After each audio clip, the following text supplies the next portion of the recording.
Welcome to JC NERR and How We Got Here, the show where you get an inside look into the stories and experiences that brought each of our staff here to the reserve.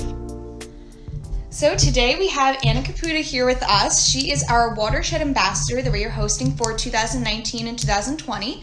Now we will learn a little bit more about what this position means to her as well as the science community in just a little while, because it might be a weird term, Watershed Ambassador. We don't really know what that means, but we will learn soon. So thank you so much for being with us today, and we can't wait to learn about your story and how you got to us. Yeah, I'm excited to talk about it. All right, so let's get started. So all the way back to when you grew up, did you grow up in an area that is within the borders of our reserve, or did you grow up somewhere outside of that? So I grew up within New Jersey, but not in South Jersey. So this area is a little bit out of my element, just in terms of familiarizing myself with it. So where in New Jersey did you grow up? The north. Like north, like in the mountains north. Mountains, I'm doing air quotes for those of you listening.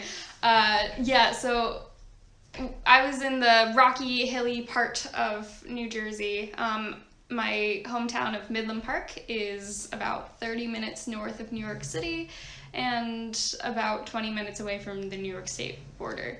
Okay, so all the way up in that very far reaches of New Jersey. Yeah. What were the habitats like? What was the ecosystem like where you really grew up? Yeah, so the ecosystem mostly is a lot of oak maple forests. Down here we have a lot of pitch pine because it's the pinelands, and also like cedar forests as well. New Jersey, for being as small as it is very diverse. And there's really those two major ecosystems that are kind of colliding, which are like the southern low gradient pinelands and then the northern rocky bottom kind of stream areas and the more mountainous forests. So I was up there. Now, because I know within our reserve, we also have a lot of coastal areas. Yeah. Now, when you were growing, did you get to travel to the coast a lot, or did you have a lot of experience with that kind of an area? Yeah, so that's part of the reason why I think I'm here, or at least that's what I track it back to. There's a lot of nostalgia involved because I went to Wildwood every year since I was 2 every summer with my family. Okay. It was funny because my family is not very eco-oriented. They liked going to the beach, but it was more about like the lights and the sounds of the boardwalk and the people, and so I didn't really get a lot of place-based education about the wetlands or about the Jersey Shore or the barrier islands.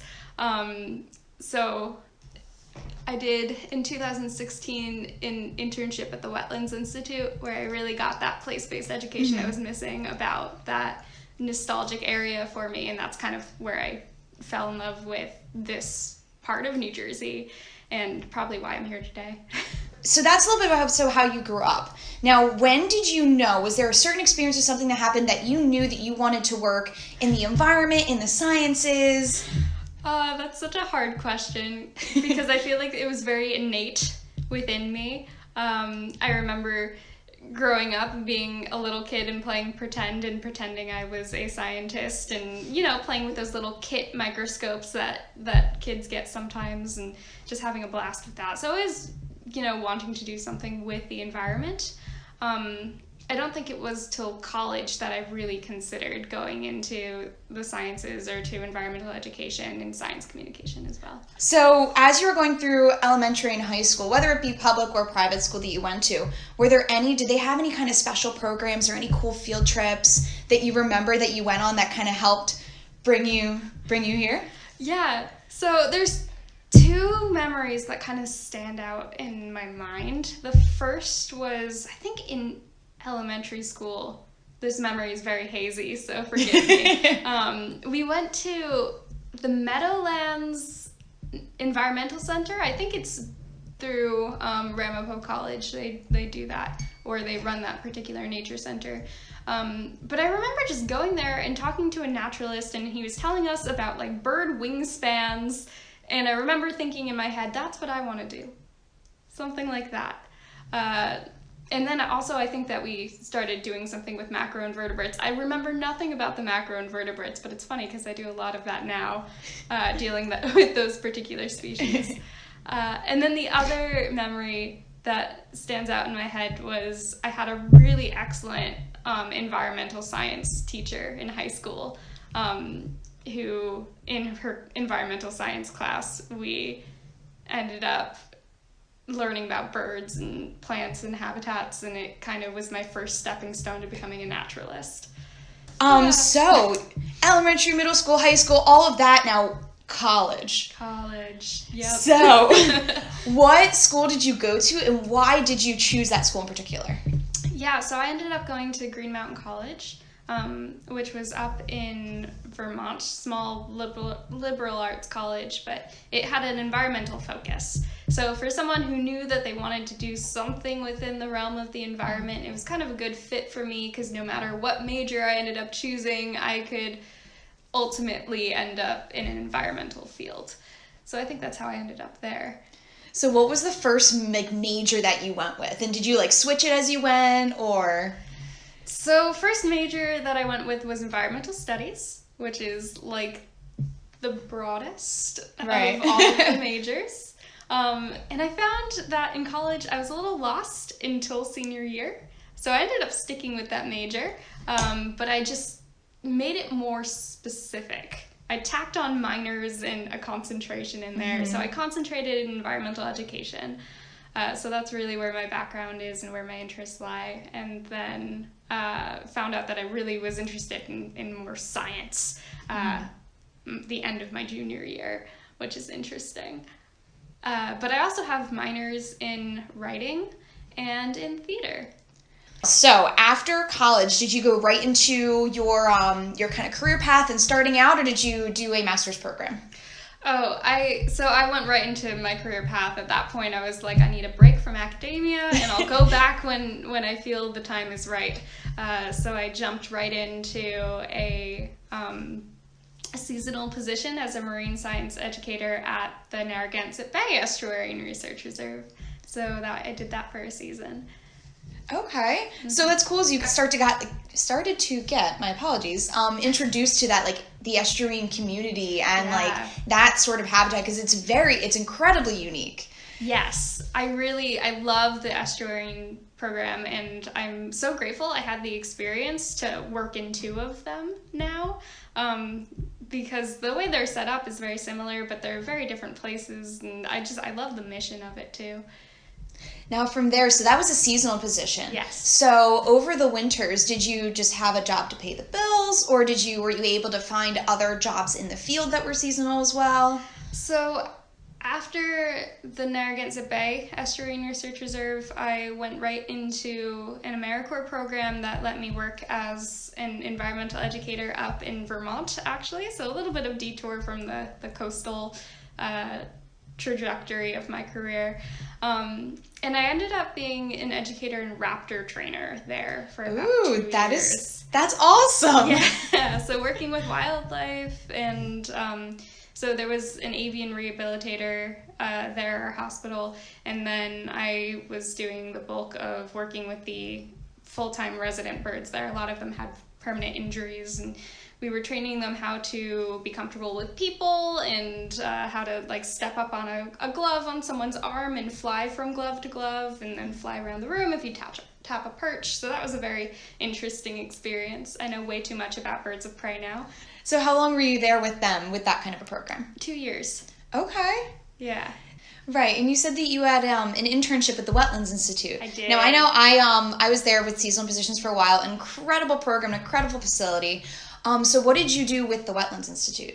Yeah, the Wetlands Institute was kind of my spark into environmental education. I think they do a very good job with that in their internship programs and their seasonal positions. But as an intern at the Wetlands Institute, I got to live in a salt marsh for an entire summer with an incredible bunch of interns and also people who worked there. The staff was incredible, and I got to learn about horseshoe crabs and terrapins, and it was that full immersive place-based education, and also teaching people about that habitat that really, I think, sparked my love for marine biology. Now, tell us a little bit more, because I know a couple years ago I had no idea what Watershed Ambassador meant, and I probably guarantee that some of our viewers don't know what that, or our listeners don't know what that means as well. So what kind of encompasses that? So basically everyone lives in a watershed. There are sub-watersheds within our watershed. It's like a big giant puzzle. But it has to do with how water and land interact. Now, do you work with other watershed ambassadors throughout like the region, or how does that work? So now, more specifically about the Watershed Ambassador program, there are 20 watershed management areas within the state of New Jersey, and every single watershed management area gets an ambassador.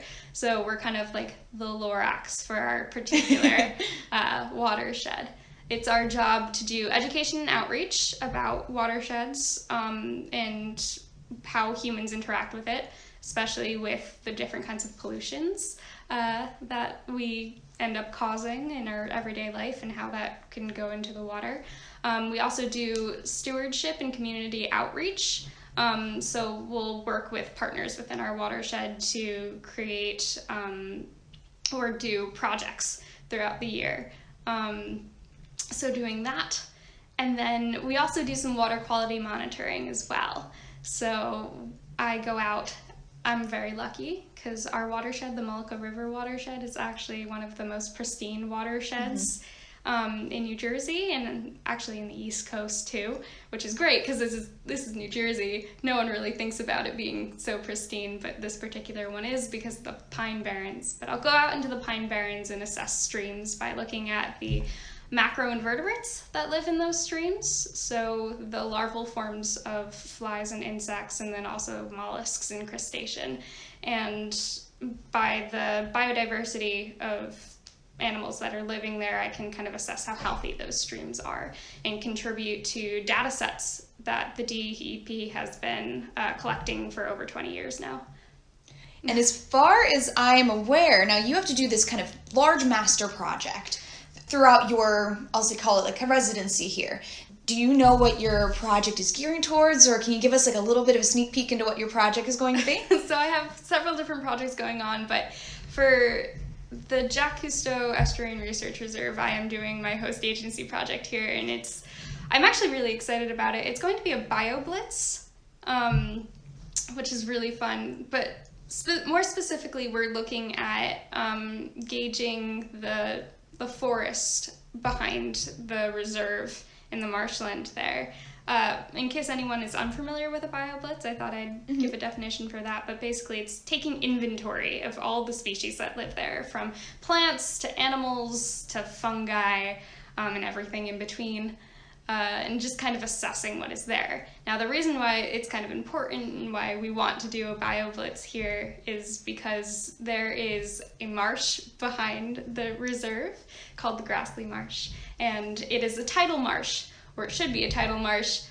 Basically, there's a road that is kind of bisects the rest of the salt marsh and kind of the tidal streams that are over that way, and the marsh that's behind our reserve, and it's connected via a culvert, but that culvert kind of gets jammed with things. So the plan is to eventually one day the reserve system or JC NERR is going to redo that culvert. So we want to assess what is growing here now, so that after the culvert is redone, if anything different is popping up, or if there's less species that are less salt tolerant.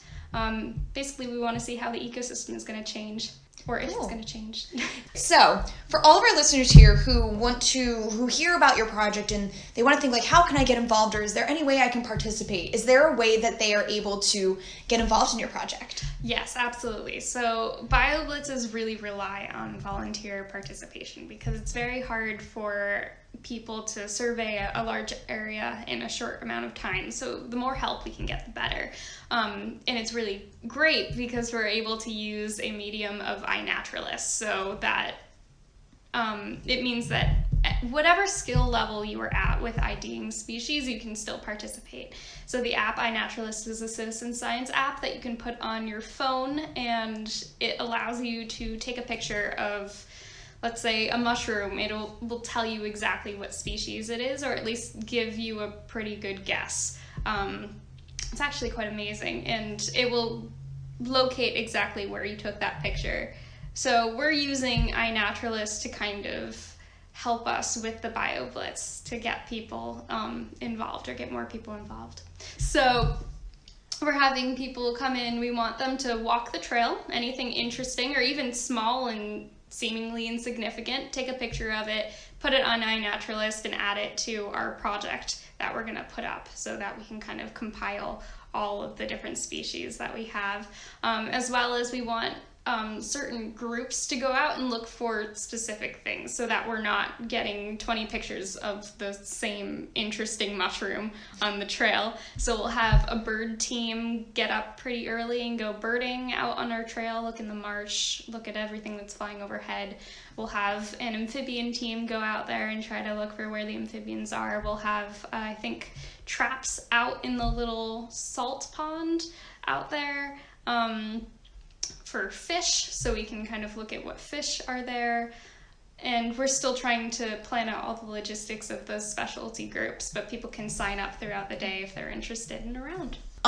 So that's a little bit about like what you're doing in your position here. Now, what are your goals? Like, do you have any goals of what you would like to accomplish while you're here? Not only just maybe like a personal professional goal, or just maybe something contributing to the community, to the reserve. So while being here, one of my main goals was to just learn about this new community and this new ecosystem that I'm becoming a part of or inserting myself into.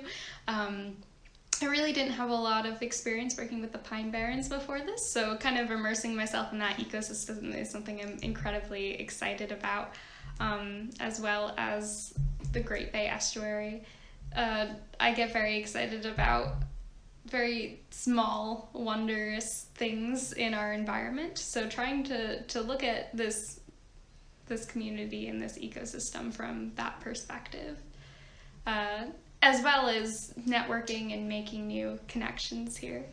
Well, it's very, very sad for us because we love you so much, and you've done already in just your first couple of months of being here such a great job, and already having such an impact, not on just the reserve itself, but on the community around us. And so it's really sad to know that this is only a temporary position, but we really hope that your time here with us, you're able to really foster that and like immerse yourself into this new area that you're learning more about, making connections, so that you can go from here to crazy, bigger, better things, and hopefully work with us again in the future. So we are so happy to have you with us, and thank you for joining us and telling us a little bit about your story and how you got here. Yeah, thanks, Amy.